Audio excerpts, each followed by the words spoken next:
know what's wild? I was sitting at the diner last week, just looking around the room.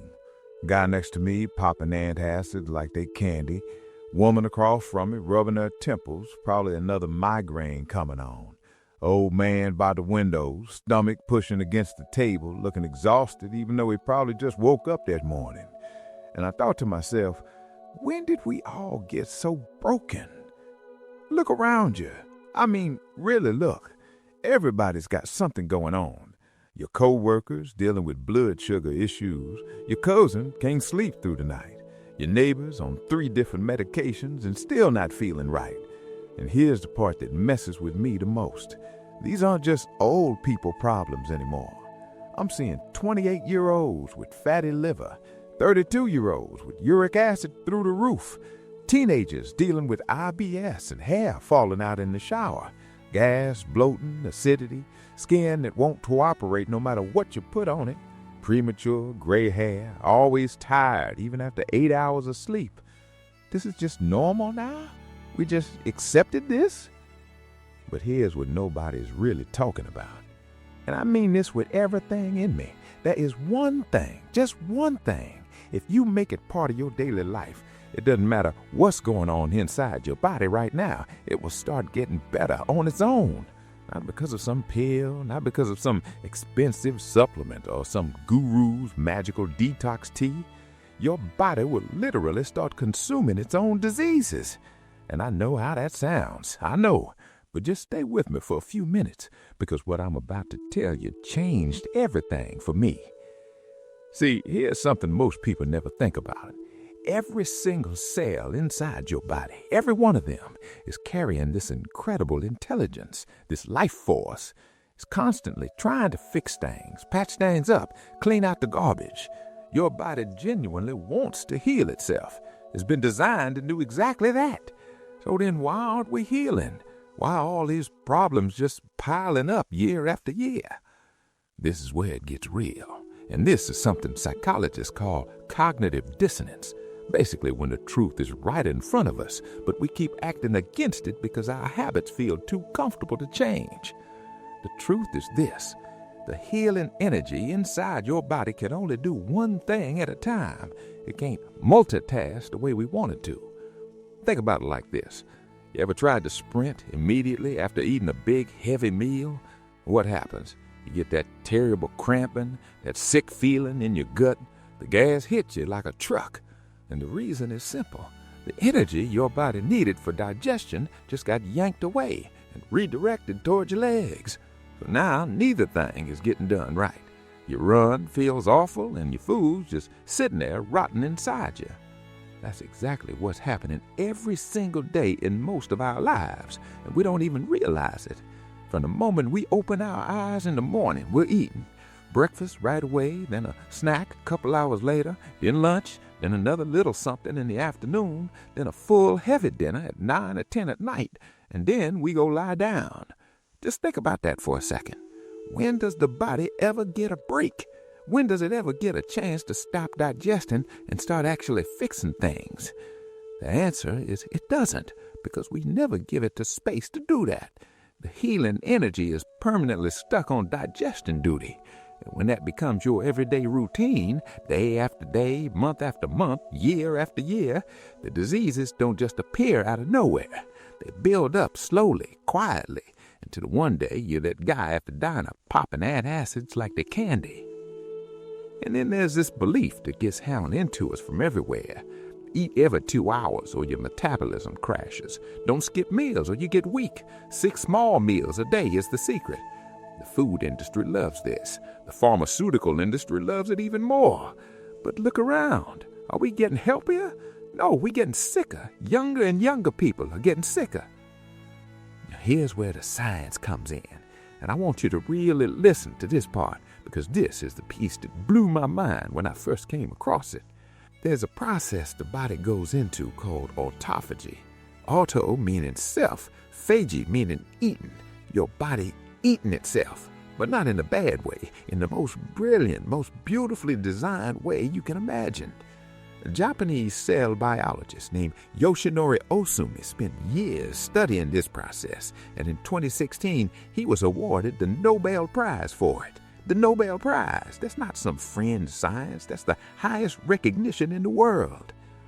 What he discovered through his research is that when your body enters this state of autophagy, something remarkable happens.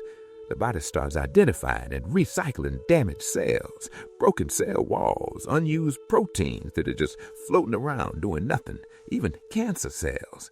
And it takes all of that cellular garbage and converts it back into brand new healthy material.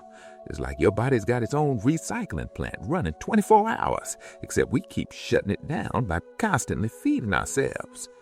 And here's the key. This process, this autophagy, this self-cleaning, self-healing miracle, it can only happen when your stomach is empty. That's it. That's the condition. Empty stomach. The moment food enters the picture, autophagy shuts off and digestion takes over. Because again, the body can only do one thing at a time. So now the question becomes obvious, right? When is the best time to keep your stomach empty for a long stretch? The answer is ignite while you sleep. That's the window. And the way you unlock that window is by eating dinner early. Now, I can already hear the first objection forming in your head. Early dinner? What does that even mean? 7 in the evening? That's impossible. I don't even get home from work until 9 at night sometimes. I hear you. That's a real problem. And we're going to talk about exactly how to handle that. But first, let me explain why specifically dinner, why specifically early. Because once you understand the why, the how becomes a lot easier to commit to. Your digestive system doesn't operate on a flat line throughout the day. It follows the sun. I know that sounds almost poetic, but it's backed by hard science, and it was understood by ancient medicine thousands of years before any laboratory confirmed it. As the sun rises in the morning, your digestive fire, what naturopathy calls agni, starts building up. By around noon, it's at its absolute peak. That's when your gut is working at full capacity. That's when you can eat almost anything, and your body can handle it. But then, as the afternoon fades and the sun starts dropping, your digestive power starts dropping with it. And by the time the sun goes down, your gut is running on its lowest setting. It's like a furnace that's been slowly turned down to almost nothing. This is why doctors and nutritionists and ancient traditions across cultures all say the same thing. Keep dinner light, keep it early, because whatever you eat after sunset takes significantly longer to process, doesn't break down as efficiently, and a lot of it just sits there fermenting inside you through the night. But what do most of us actually do? We eat our biggest meal at 9, maybe 10 at night.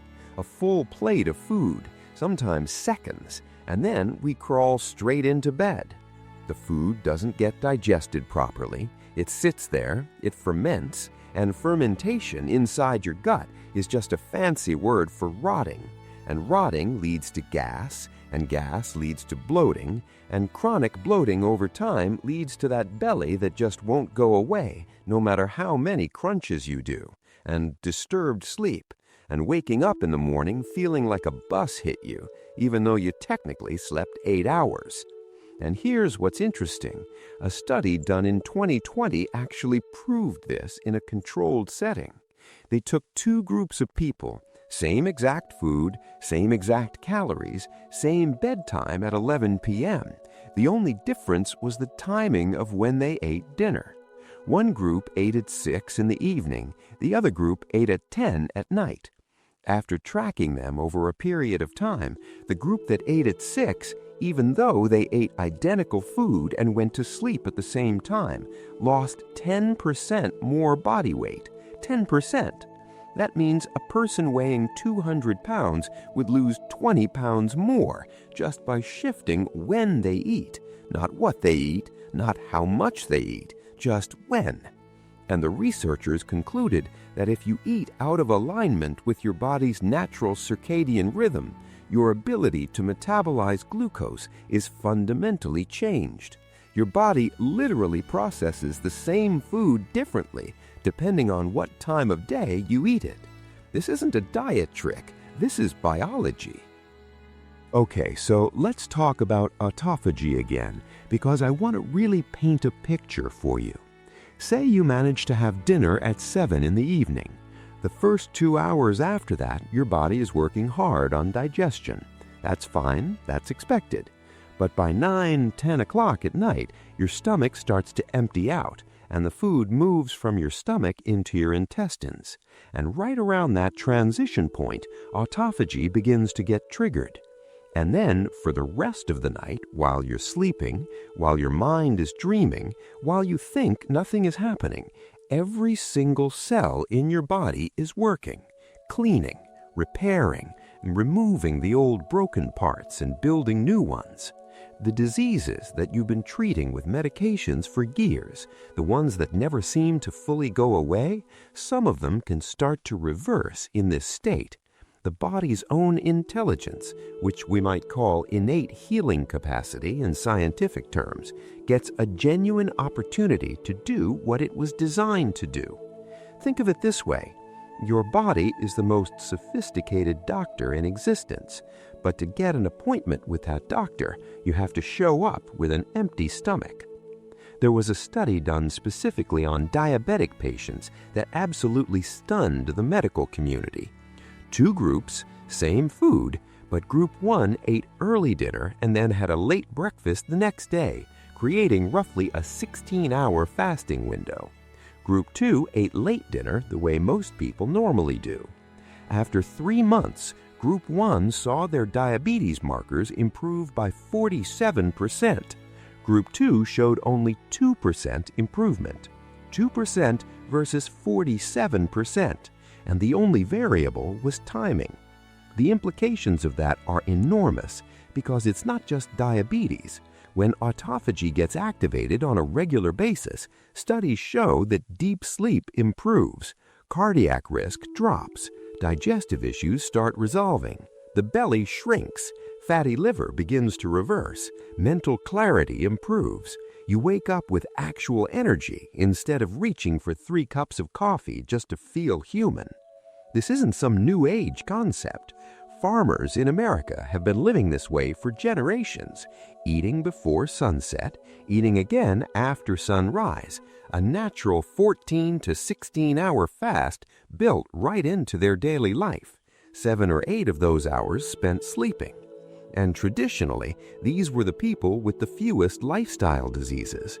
It wasn't because they had access to better hospitals, it's because their eating pattern was aligned with their biology. Now, I promised we'd talk about the practical side of this, because I know you're sitting there thinking, okay, this all sounds great, but my actual life doesn't work this way. So let's be honest about the 3 real obstacles that come up for most people.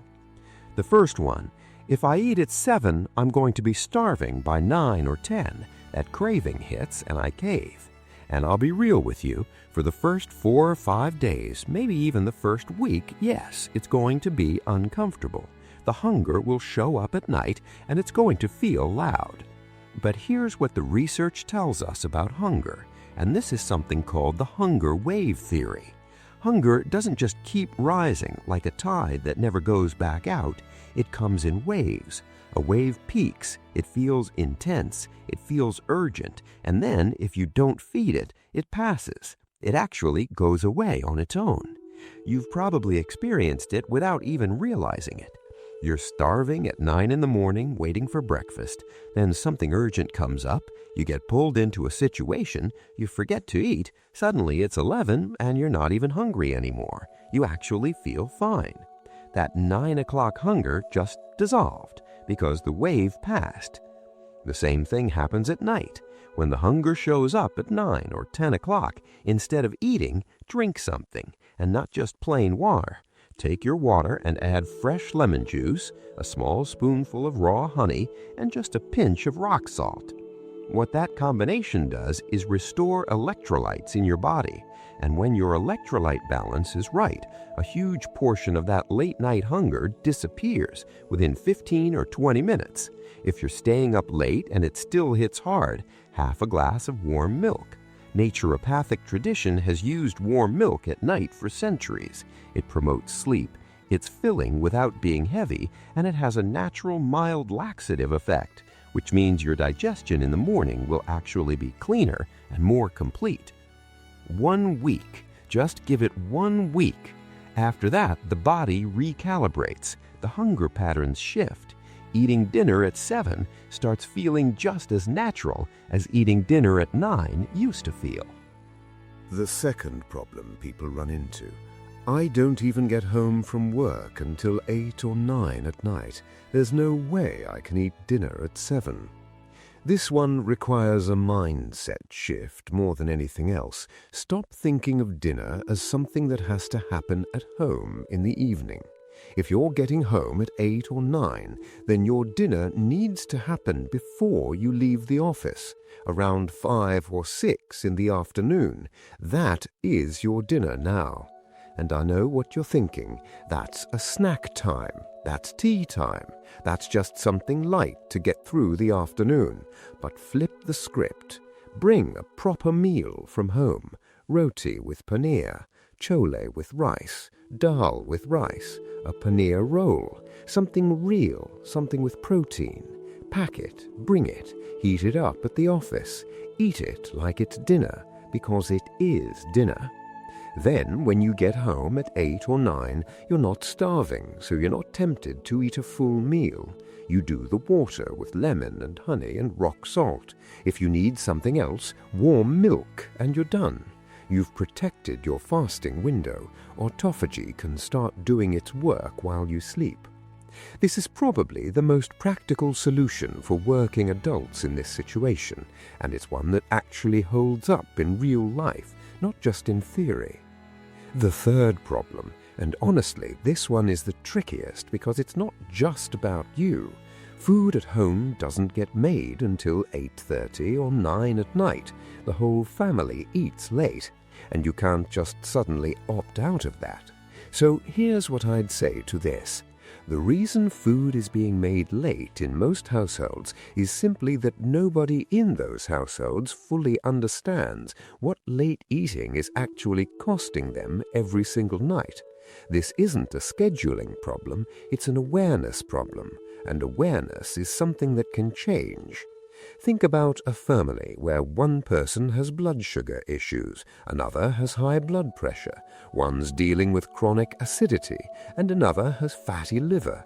4 different problems, 4 different medications maybe, but if every single one of those people started eating dinner earlier together, every single one of them would see improvements, because autophagy isn't selective, it helps everything. It's not a targeted treatment, it's a systemic reset. So show them the studies, share this information.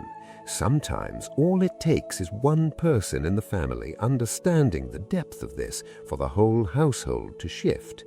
And if genuinely you try and it's just not possible to move dinner early at home, then there is still a workable alternative. If dinner ends up at 9 at night, then push your next meal the following day to 1 in the afternoon. Skip the early breakfast. In the morning, stick to light liquids, bottled gourd juice, lemon water, coconut water, a single piece of fruit if you need something. This gives you roughly 16 hours of fasting, even with a late dinner. It's not as perfectly aligned with your body's circadian rhythm as eating early dinner would be, but it still creates the fasting window that triggers autophagy. It's a workaround, and it works. Let me be completely honest with you about something personal here, because I think it matters. I used to eat 6 times a day. I was convinced that was the key to building a strong body. More protein, more frequent meals keep the metabolism going. I followed that for years, and sure, things happened, but I was also tired all the time. My digestion was constantly struggling. My gut was always making noise. I'd wake up in the morning feeling like the night meant nothing. Then I switched to 2 meals, one around 10 or 11 in the morning, one around 5 or 6 in the evening, and I cannot fully explain the shift that happened in my body after the first couple weeks. The fatigue started lifting, the bloating almost completely disappeared, my mind felt clearer during work hours, and physically I felt more capable, not weaker, more capable. Because here's the truth that the fitness industry doesn't want to sell you. Eating less doesn't make you weak. It makes your body more efficient. When you stop flooding your system with constant incoming food, it learns to use what's already stored. Your body becomes a better machine, not a more depleted one. And every single person I've ever spoken to who made the shift to earlier, lighter dinners has reported back the same thing, no exceptions. Better sleep, less belly, more energy, fewer health complaints. Some people said things began to improve that had been bothering them for years.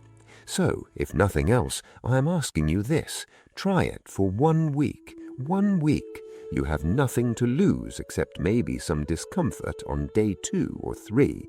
And what you might gain is something you haven't felt in a long time, the feeling of a body that's actually healing itself from the inside.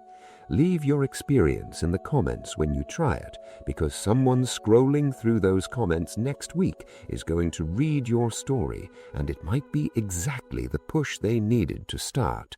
That's how this thing ripples out, not from me telling you, from you telling them. Your body is not broken, it's just been waiting for a break.